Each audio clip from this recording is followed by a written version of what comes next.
Bonjour à toutes et à tous et bienvenue sur ma chaîne YouTube. Aujourd'hui, je vais vous partager une vidéo. C'est une première sur cette chaîne YouTube et c'est une première pour moi aussi d'ailleurs. Je me suis mis à l'apprentissage du logiciel Tableau. Tableau, c'est un logiciel très utilisé en business intelligence, en data science pour créer des dashboards et aussi des stories. Alors, pourquoi c'est une première pour moi? Parce que je suis plutôt team code. Moi, j'aime coder. Et donc, les solutions no-code où on fait que cliquer sur des boutons, je ne suis pas très à l'aise avec ce genre de solution. Et c'est pour ça, d'ailleurs, que j'ai toujours eu du mal à apprendre des logiciels comme Power BI ou Tableau. Donc, moi, j'aime coder. Donc, je vais coder mes applications vraiment from scratch avec du code. Par exemple, une application Air Shiny, d'accord, ou une application Streamlight. En tout cas, tous mes data products se créent avec du code. Mais comme il faut souvent se dépasser et sortir de sa zone de confort, j'ai voulu explorer ce genre de solution no-code et j'ai choisi Tableau. Déjà, pourquoi Tableau? Parce que selon moi, c'est une opportunité, c'est une niche. D'accord. En matière de business intelligence, tout le monde parle de Power BI. D'accord. En matière de data viz, en entreprise, on parle souvent de Power BI. Et moi, déjà, je suis une personne, j'aime pas trop tout ce qui est populaire. Voilà. Je ne vais pas systématiquement aller vers des choses qui sont populaires. Et donc, ça, c'est la première raison. Donc, Power BI a été écarté pour cette première raison. Deuxième raison, c'est que j'ai essayé l'interface de Power BI et je trouve qu'il est trop compliqué. En tout cas, pour moi, il y a plein de boutons partout. C'est plein de process aussi. Et moi, j'aime pas les choses compliquées. Je trouve l'interface de Tableau très simple, très compréhensible. Je vais vous le présenter tout de suite. Et donc, ça a été aussi un aspect déterminant dans mon choix de Tableau plutôt que de Power BI.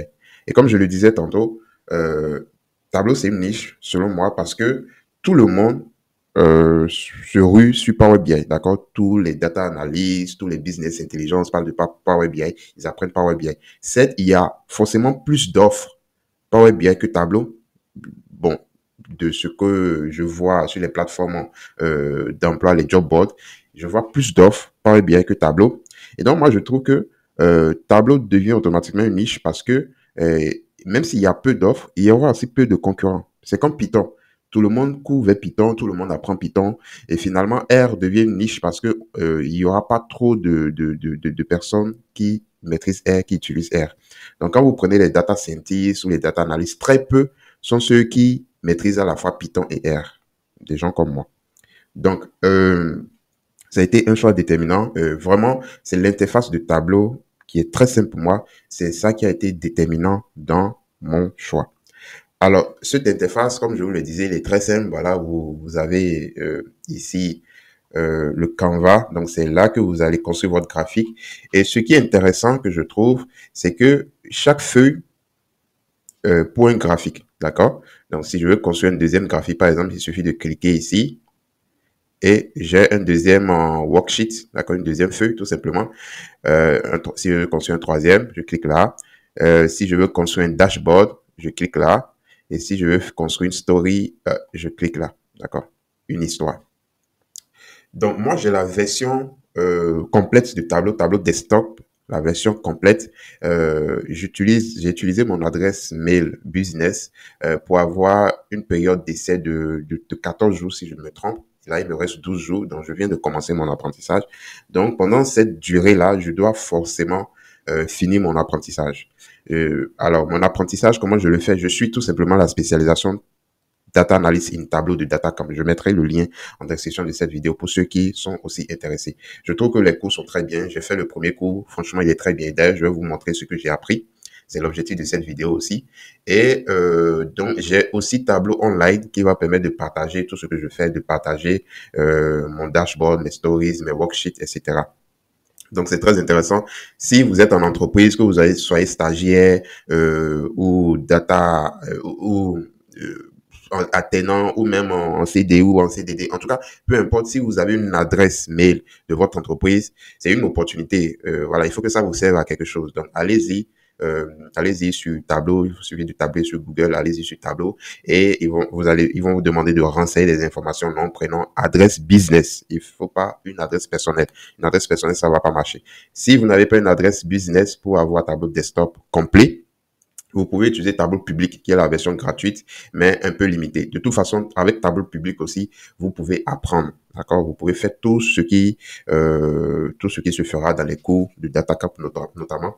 Vous pouvez suivre et construire vos tableaux, mais vous n'allez pas pouvoir partager. Par exemple, je pense que ce bouton, dans Tableau public, il n'y a pas ce bouton partager. Et il y a aussi d'autres limites. Donc, sans plus tarder, je vais vous montrer je vais construire mon premier dashboard. D'accord? C'est mon premier dashboard dans Tableau.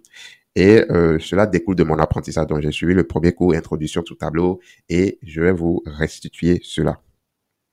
Donc, euh, il faut commencer par les données. Forcément, il faut importer les données. Donc, je vais faire ici, je peux cliquer là, nouvelle source de données. J'ai une panoplie de connecteurs, d'accord? J'ai tous les connecteurs, vu que c'est la version complète, c'est sans limite. J'ai vraiment tous les connecteurs, les bases de données, les connecteurs dans le cloud, Amazon, S3, IBM, Azure, etc. J'ai vraiment tous les connecteurs, mais nous, on va utiliser un fichier CSV tout simplement. Donc, je fais fichier test et j'ai choisi, voilà, d'ailleurs, c'est le fichier de données. Je mettrai le lien, ce sont des données Kaggle. Donc, je mettrai le lien en description de cette vidéo. Vous allez pouvoir télécharger le même fichier et apprendre comme moi avec ce fichier. Donc, je fais ouvrir. Et il va me charger le fichier de données. Donc, il charge le fichier de données. Regardez, donc j'ai ici, il me dit j'ai 11 colonnes, ok, et j'ai 16 598 lignes. J'ai rank, name, plateforme, donc la plateforme de jeu. C'est un fichier de données relatif aux ventes de jeux dans le monde, d'accord. J'ai l'année, j'ai le genre, d'accord, j'ai le genre. Est-ce que c'est un jeu, sport, action, etc. J'ai le publisher, c'est l'éditeur du jeu, je pense. Hein. Nintendo, Sony, etc. J'ai NASAL. NASAL, c'est North America Sales. Donc, c'est les ventes aux États-Unis.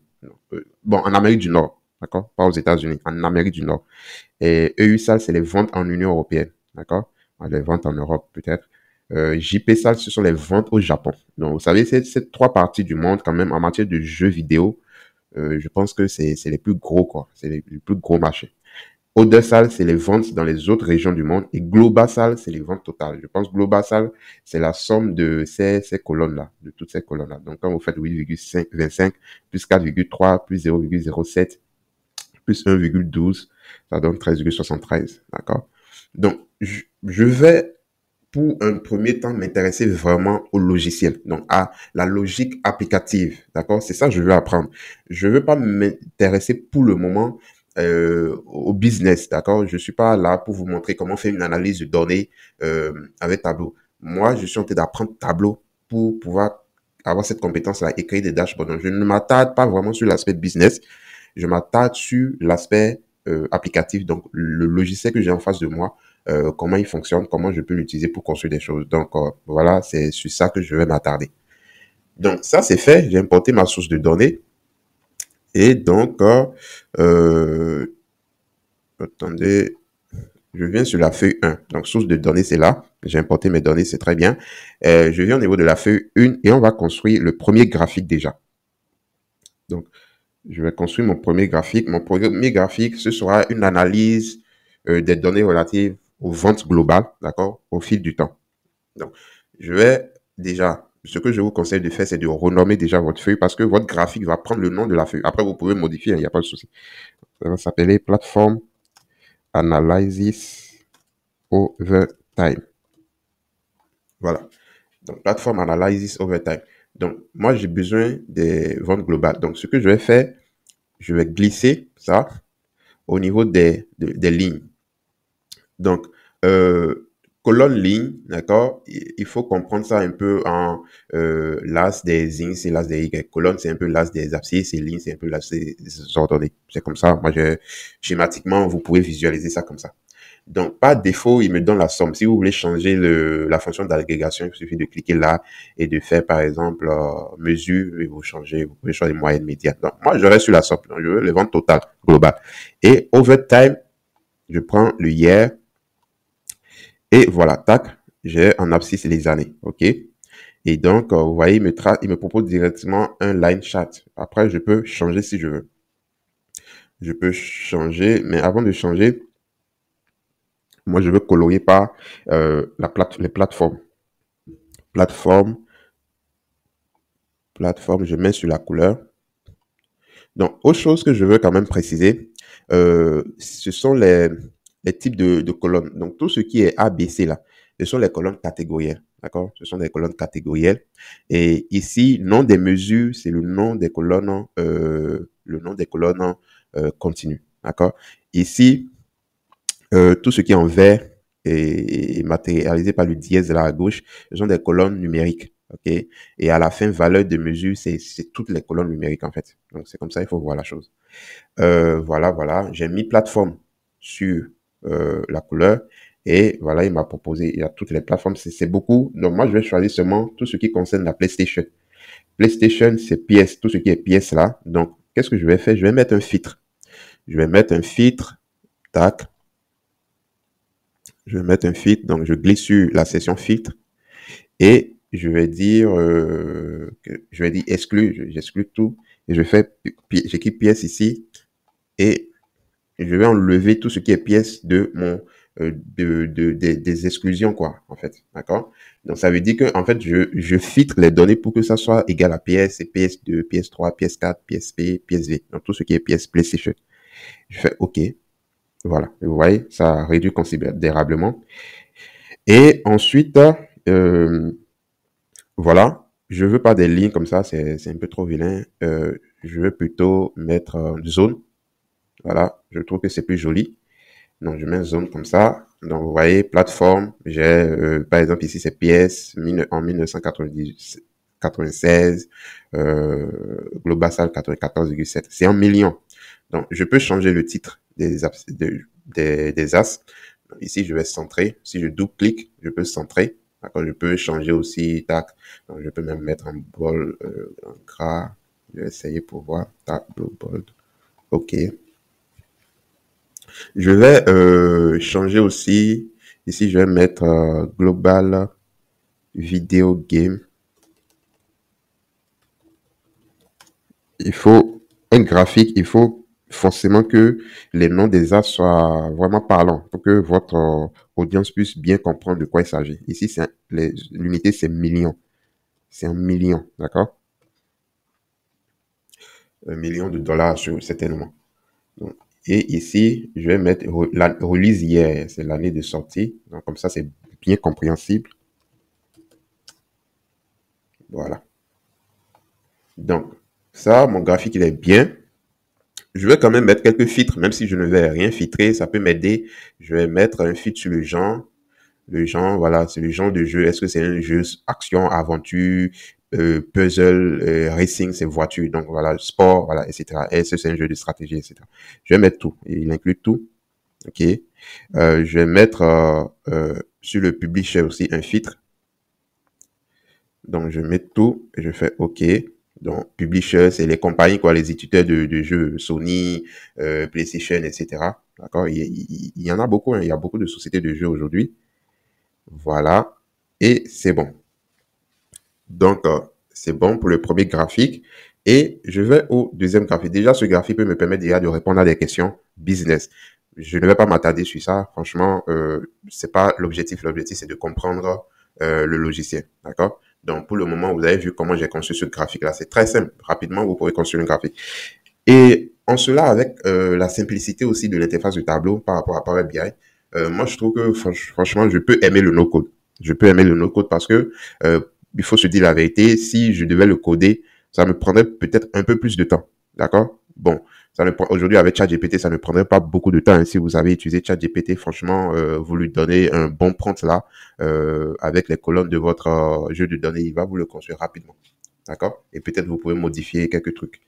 Mais quand même, je trouve que cette façon cette capacité de pouvoir juste, comment dire, euh, de pouvoir rapidement mettre les colonnes, filtrer, mettre la couleur, etc. En faisant des clics seulement, d'accord? C'est très bien, d'accord? C'est très bien. Pour ceux qui ne savent pas coder, c'est très bien.